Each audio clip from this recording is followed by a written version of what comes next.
Hey guys, let's do some skincare real quick. Let's get our skin all skinning. Let's get the skin a-skinning.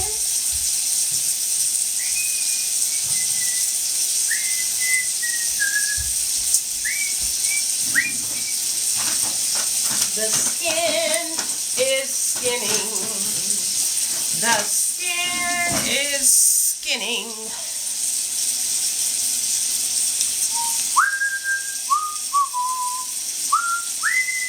Okay.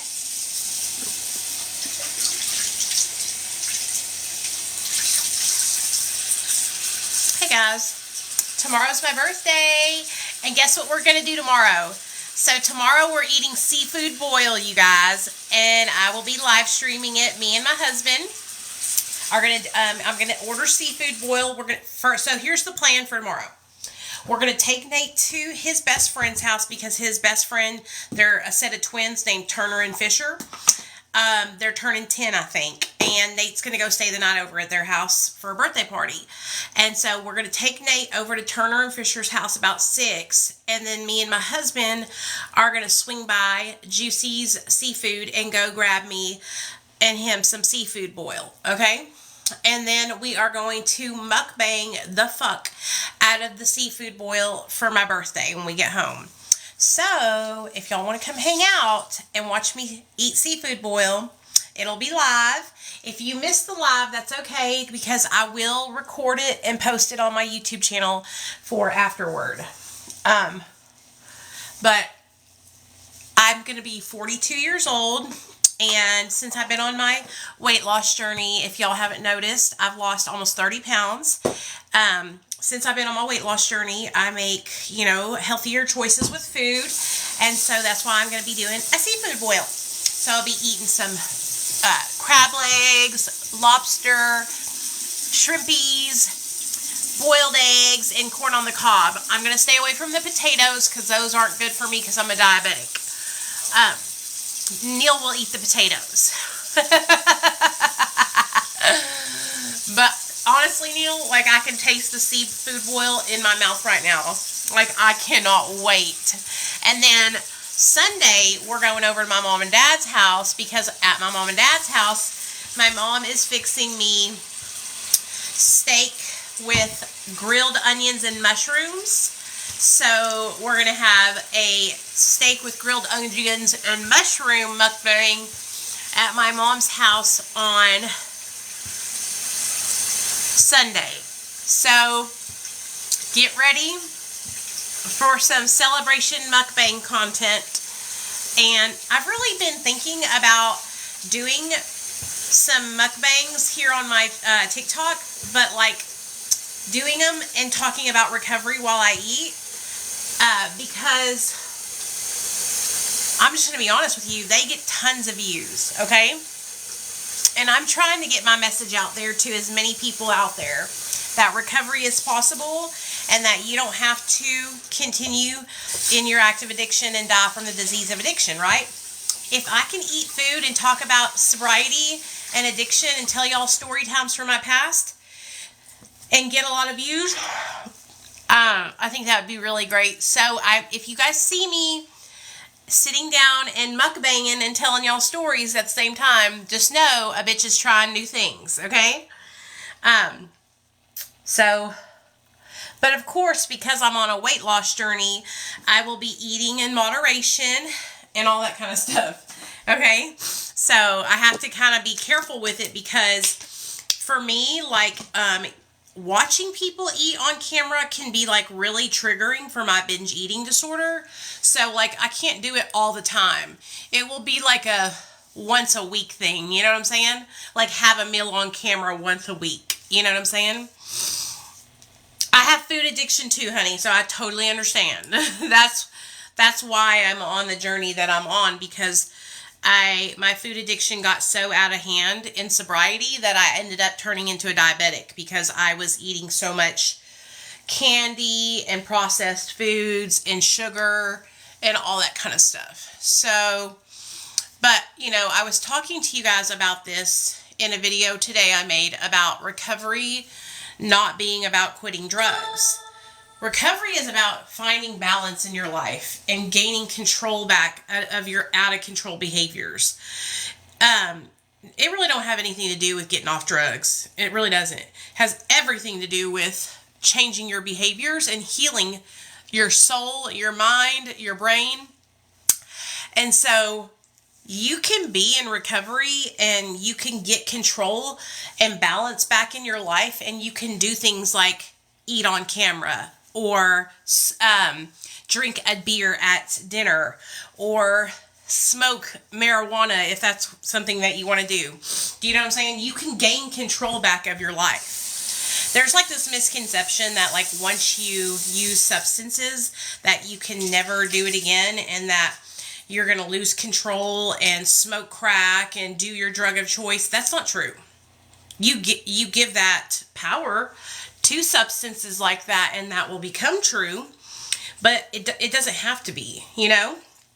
And I learned that whenever I went on a vacation a couple years ago. I went on a vacation with my bosses, and it was a business vacation. Everybody was having a drink at dinner, and I wanted to have a drink so bad because everybody else was having a drink, right? But I remember I was so afraid because I thought if I had a drink that I would smoke crack or go back to meth because of it, right? That didn't happen at all. Because I didn't want it to happen. If you don't want to go back to drinking and smoking and doing drugs, then you won't. You know? It's all about what you want to do with your life. Drugs and alcohol don't come and take your life over, and they don't magically insert themselves into your body or your veins or your nose or your mouth. They don't magically take over. They don't grow legs. You have to put action behind it for it to happen. It all starts right here with your mind. Once you get your control of your mind and get balance back, then you can do anything you want to do. Anything.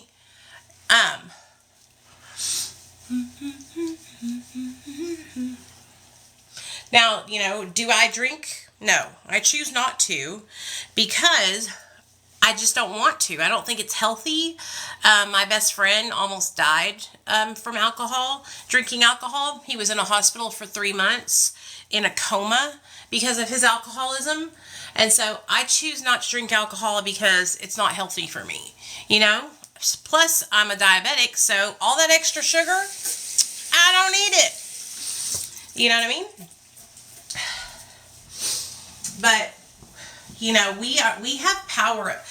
We make choices. We decide what we do with our lives today. We decide whether or not we put substances into our body today. Substances don't make choices for me. I make choices. Okay? Substances don't take control over me. I take control over me. So it's really all about realizing that and not giving power over to these inanimate objects, these substances they're not people.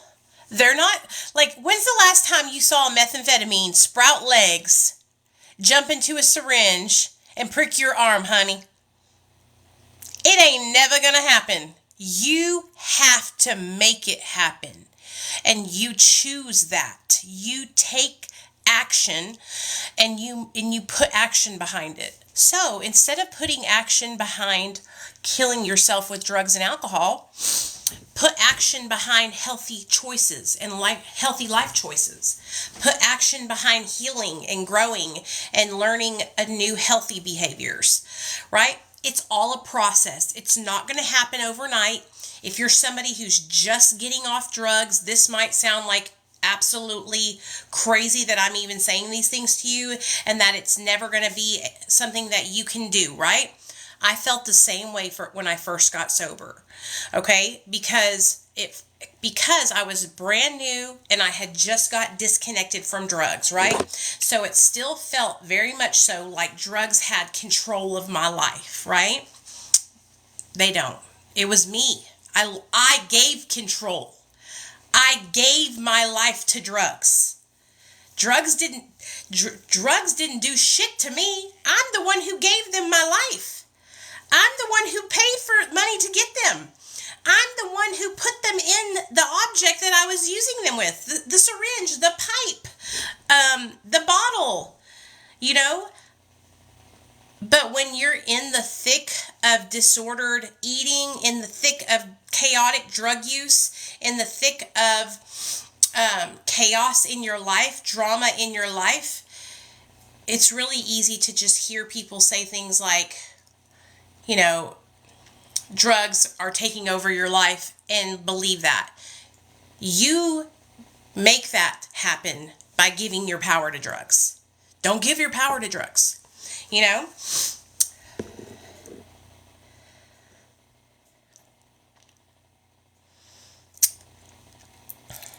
Just like with food, it's Avrina, it's the same. It is the same premise with food. Okay?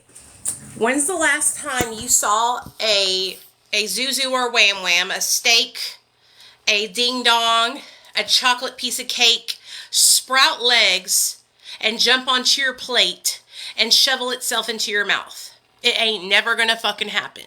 You have to go to the refrigerator, pick that cake up out of the damn refrigerator, put it on your plate, get the fork, cut it, and shovel it into your pie hole, right? But what ends up happening is it feels like those things are happening because we give our power over to those substances, to those foods, to those drugs. I know. Food used to be my obsession when I got sober. I was so addicted to food once I got off drugs because when I had a hole inside of me, okay? The big old hole. And I used to stuff that hole with drugs, right? I used to have a hole inside me, and the hole was really, really big, okay? And so it was a really big hole. I was halfway empty, and I was very sad and depressed, and I saw drugs, and I took drugs, and I put them inside me, and I filled myself up with drugs to fill that hole, right? But then what started happening was that hole that I had filled with drugs started gaping open again because the drugs were no longer enough to fill it. So I still had all this more void to fill. So I started putting more drugs and more food and more things, right? And so what happens is we're trying to fill up ourselves with things from the outside instead of filling ourselves with our love for ourselves, with learning about ourselves and becoming whole in our mind, body, and spirit, you know? And you don't have to be religious. Y'all know I'm not religious. I know, right? It was perfect. I'm not a religious person. Y'all know that. But I believe in a higher power. I believe that there's a God out there that has protected me and kept me safe over the years. Like, I shouldn't be alive, you know? And if you don't believe in some higher power, like, you have to at least believe that there's something within you that gives you a power, right? That helps us be guided, right? We're not just like aimlessly wandering the earth with no direction, you know? And so instead of filling your void with drugs and alcohol and food and sex and men and women and porn and all these different instant gratifications, we have to start finding self-love. And that's what a lot of us don't have any self-love. And it's not any, like, so when I think back on it, my parents tried to teach me to love myself. My parents tried to teach me self-confidence, but I don't even know if it's really anything that you can be taught by somebody else. I think it has to develop, you know? It has to be something that develops over time. And so when I look back on it, it was just something I didn't have, and I didn't have it for a really long time, you know? No, I haven't, but I've heard of that book, but I haven't read it. And so now that I'm a 42-year-old woman, now I'm realizing, like, I have to love myself. I have to want better for myself. I have to do better for myself. And that's why I'm changing everything in my life. Like I said, I will be 42 tomorrow, and I feel better than I've ever felt in my whole entire life. You guys, do you understand that I haven't been below 200 pounds in 5 years? Do you understand that I couldn't see my punani to shave it because my belly was so chubby, it stuck out so far, it blocked my view of my own private area? Okay? It is a fucking miracle. Do you know what it's like to be able to look down and see your punani again? I'm like, Punani, where have you been? I missed you. It's a beautiful. I'm so happy to see her again. It's like very amazing. It's a great feeling. And the reason why I couldn't see her was because I was sad and depressed and overeating and living I was just fucking barely living, y'all. Okay, I was staying upstairs when me and my husband, we lived in the old house we lived in. I was upstairs in that bedroom, and I barely left that bedroom. Like, when I think back on it, I am so mad at myself because I wasted so many years sitting in there all sad and depressed because I was so uncomfortable with my body. I didn't feel comfortable to go outside. When I did go outside, I just sweat and felt nasty and didn't feel good in my skin. And it's a circle jerk, double-edged sword. So once you get to a certain point with your weight and you've gained so much weight that it hurts to move, it's uncomfortable to move. And so it's like you want to get up and you want to move because you want to lose weight, right? But then when you try to, it's embarrassing. You're sweating, you're chafing, you're rubbing where skin does. You didn't even know skin could rub like this, you know? And so it's discouraging. It's like very difficult. So that's why and I wasn't even like, it wasn't like I was my 600-pound life or anything. You know what I mean? I wasn't even that big. Imagine people who get to a point beyond what I got to and how hard it is for them to move their bodies to be able to make change. It's so hard. It's so hard. So, that's why I tell you guys, like, getting off drugs is a big step, right? It's a huge step. It's a great step in the right direction when you're trying to get sober and change your life, getting off drugs, right? But like getting sober and getting into recovery is so much more than getting off drugs. Because you could be like me with 9 years sober and eating yourself into an early grave, okay? I had a blood sugar reading of 499. Okay, I could have died of a heart attack at any moment. That's crazy, dude. And I was only 40.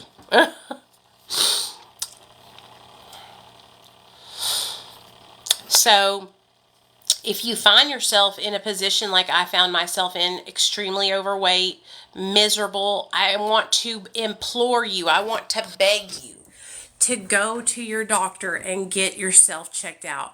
Get your levels checked. Get your blood sugar checked. Get your blood pressure checked. Get it all checked. Get your hormones checked. Because I'm telling you guys, like, just this weight loss, just the shift in my weight loss is changing my mental health. I have went from being ashamed, not wanting to get dressed, not wanting to put on clothes, to I can't wait to go to the store to buy shorts for this summertime. Because, bitch, my shorts don't fit. They're 4 sizes too big now. I was in a size 18, 20. Bitch, I'm probably in a size 12 now.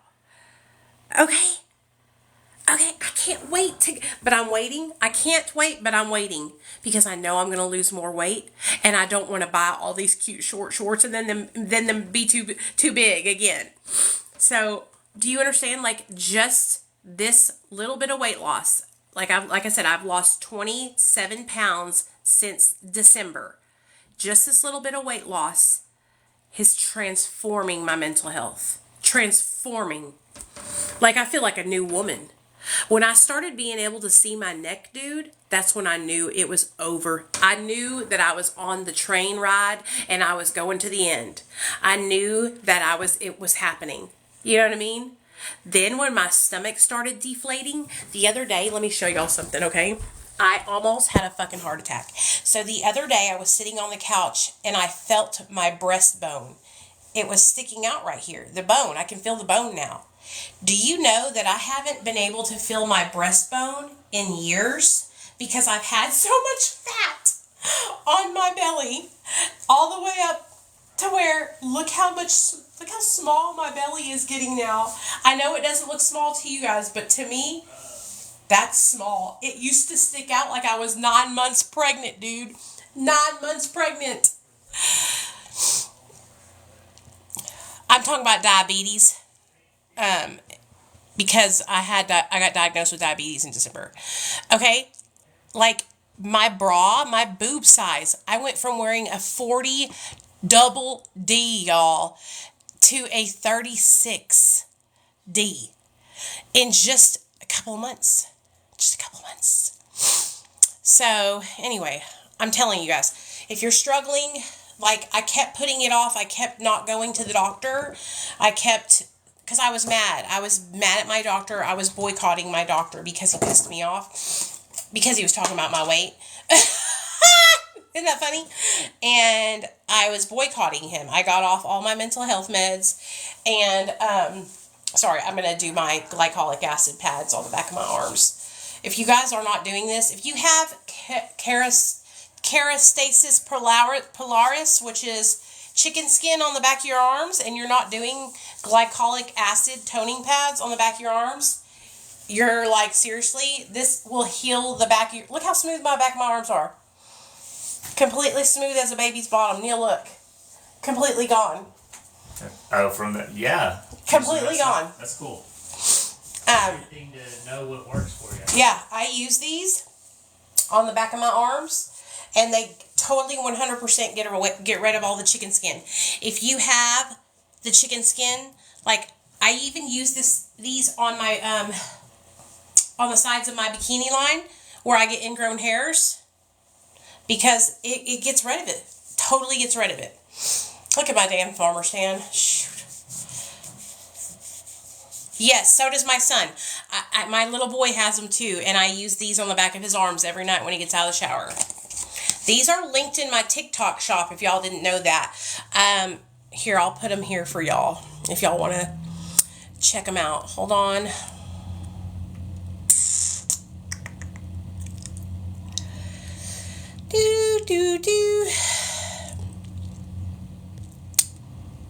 That.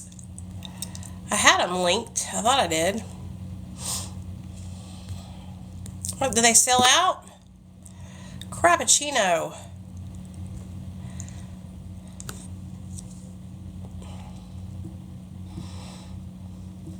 Crap. I thought they were in my... They're this brand.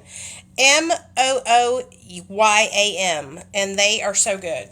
They really work, y'all. I use those, and then I also have the ordinary glycolic. They both work. I just like the pads because it's ease of use, you know? They're easy to use. Also, did I show you guys the scale I got that's helping me on my weight loss journey? It's also linked in my TikTok shop. This scale is badass. Let me show it to you.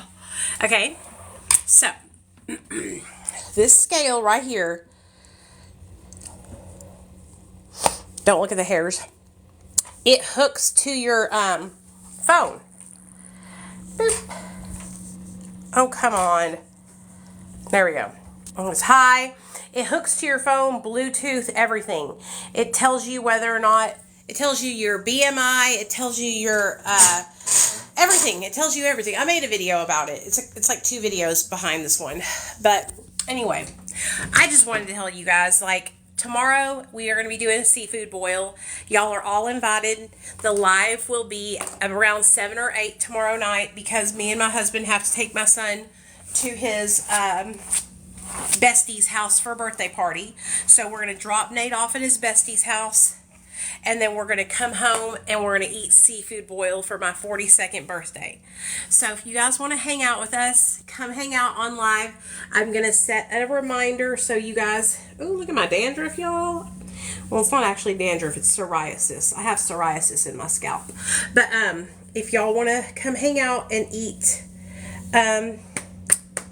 seafood boil, we would love to have y'all. Damn, let's look at this. Some of it might be from that No, this is... conditioner, because my hair did the same thing. No, this is psoriasis patches. I'm literally picking the patch right now. Well, Look. never mind. Look. I don't want to. You don't want to look? Okay. Yeah. Sorry, y'all. I love... Do y'all have stuff like this? I have psoriasis really bad. It had went away for about 5 years. But when I got on the medicine for my weight loss journey, it came back. So something in that medicine is triggering my skin flare-ups. But, oh well. Honey, if I will literally deal with psoriasis to be skinny. Give me all the psoriasis you got, honey. Because, you know what Kate Moss said? Nothing tastes better than skinny feels. And she was not lying, honey. She was not lying. Unless you've dealt with obesity, you won't understand what I'm saying. But if you have been obese, you know the deal. You know the tea. Yes, I love picking this kind of stuff because it drives me insane. Yeah, it's a patch. You see that right there? It's a little dry. Psoriasis patch. Ugh.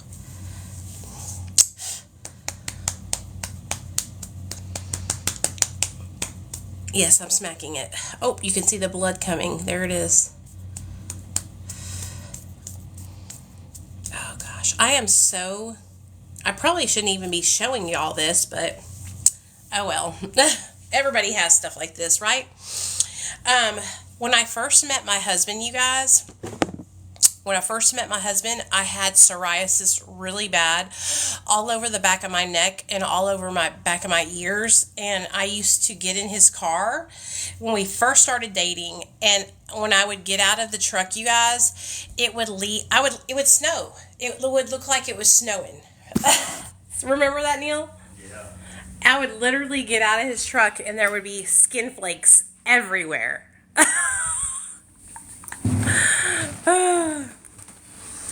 So, anyways, I love you guys. I hope y'all have a great night. I'll see y'all tomorrow for our seafood boil mukbang. Okay? All right, bye. What are you doing, Rocky? Licking my arm.